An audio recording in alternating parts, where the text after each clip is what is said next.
What's going on, guys? Thanks to Going Gear, we got our hands on two Fenix lights, the E18R, which is the slightly taller one, and the E16, which is the shorter one. We thought it'd be cool to go ahead and put both these lights in a comparison video because I feel pretty confident that anybody that's looking at either of these lights has probably looked at both of them since they run on the same type cells. The maximum outputs are almost the same.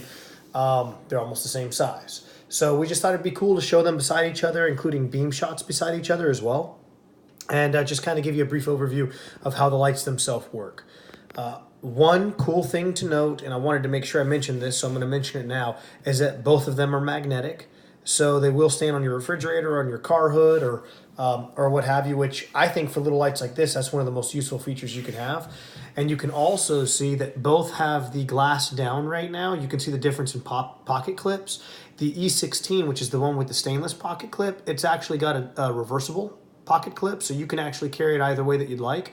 And it actually carries a bit deeper. And we'll put both in pocket as well so you guys can see the difference versus glass up only on the E18R. Okay?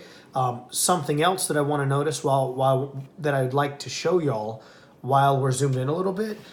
One feature that I actually prefer to the E18R is that in the center of its mode button, you do have a power indicator.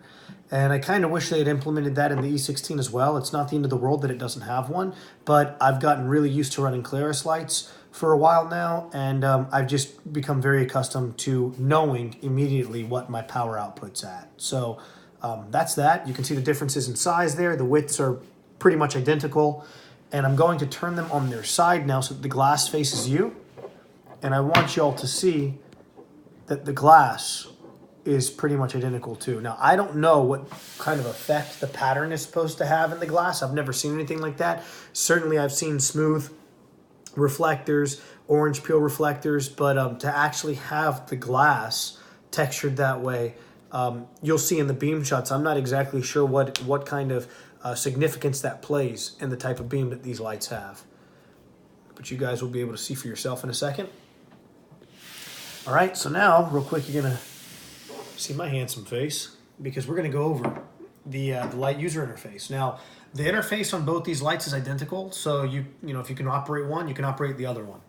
One thing that I know a lot of people love and almost even insist about with lights this size is that they have a lockout mode.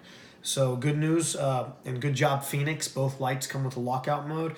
I'm fairly certain that the lockout mode, which I know is a quick double press, by the way. I'm pretty sure that's what it is in several of Fenix's other lights as well as other manufacturers as well. But if you double click it really quickly, you'll see the light blink like that. Now if I try to turn the light on, it won't allow me to. It'll just double click, which will show me that the light is in fact locked out.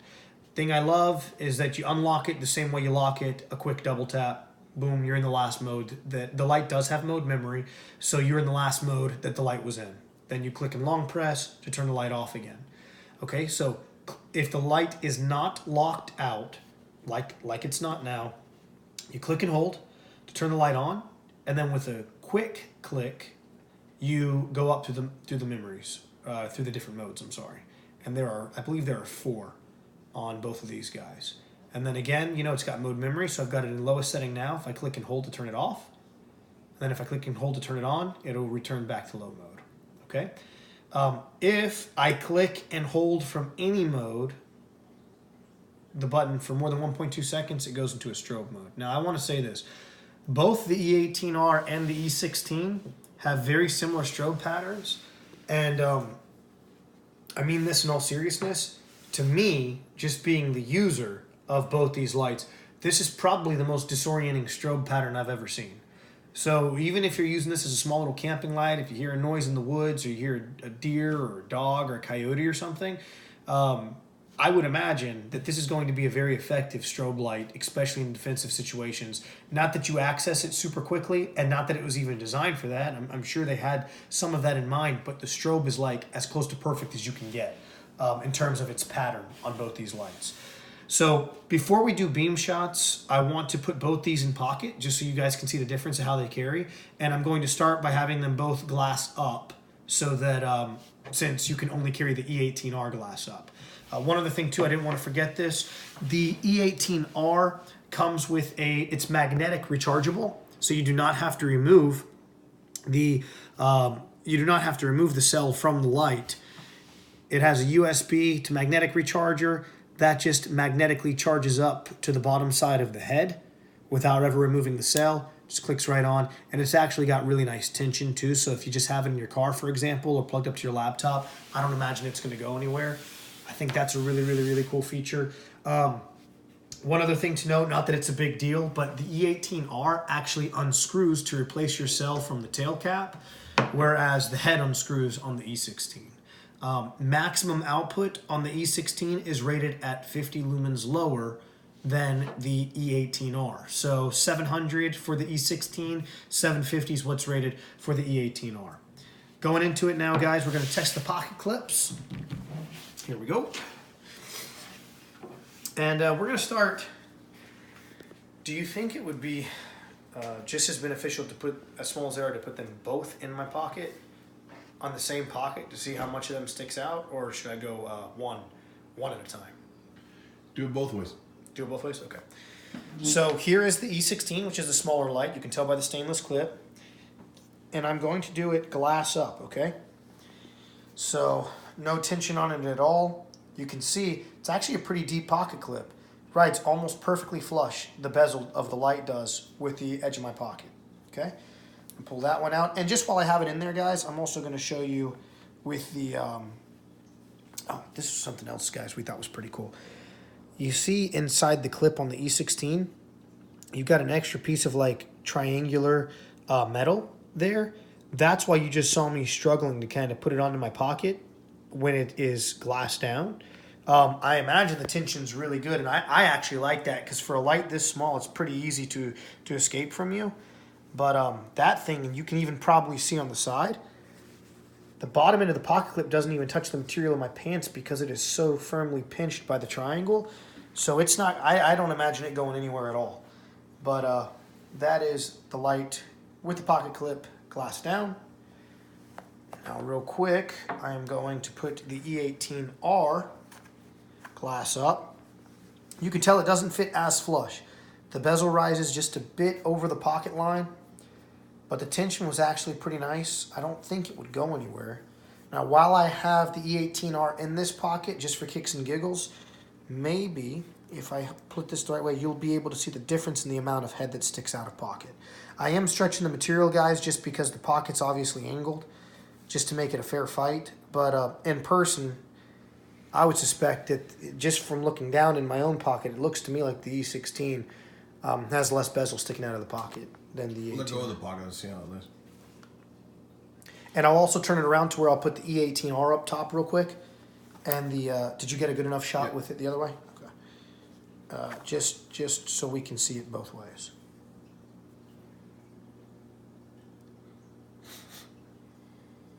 Okay, cool. All right, guys, on to beam shots, okay? So behind us, we've got a white wall. The white wall is 8 yards from where we're standing now. I'm going to start with the smaller E16. Let me make sure, let me put it in maximum mode here. I believe this is it in low. Okay, that's the lowest, so 1 and 3 is the high mode, okay? So this is its highest setting. It's rated at 700 lumens. Now you can tell with the glass, there's definitely a hot spot, but it's not well defined, meaning that the spill is very gradual. I hate to use these terms. Hopefully you guys will be able to understand what I'm saying, but it's a very foggy beam pattern, and I guess that's to be expected from the glass, the way that they have the glass on these types of lights. On the other side now, to the right of this beam, I'm going to put the E18R, which is rated, let me make sure it's in high mode, 2, 3. Okay, at 50 lumens higher. Now you can tell that I've got a warm light with the E16 and I've got a cool white light with the E18R. I will tell you on the wall, especially on a white wall, the E18R looks much brighter even though it's only rated at 50 lumens hotter or higher than the E16. So again, this is E18R on maximum. This is E16. Now, before we take the beams outside, I want to show you guys real quickly here on the sides of the light, the little indicator that you have on the E18R. So I'm going to turn it off real quick, turn it back on. Whoops, sorry guys. I'll put it in low mode. Okay, let's see.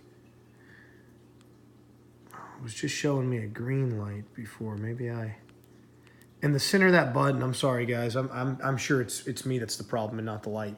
There's a little indicator, and I like that. It's a power indicator where you do not have that on the E16 on this left-hand side, okay? So I'm gonna turn both of them off real quick. Outside this back door, there is a target set up at 25 yards.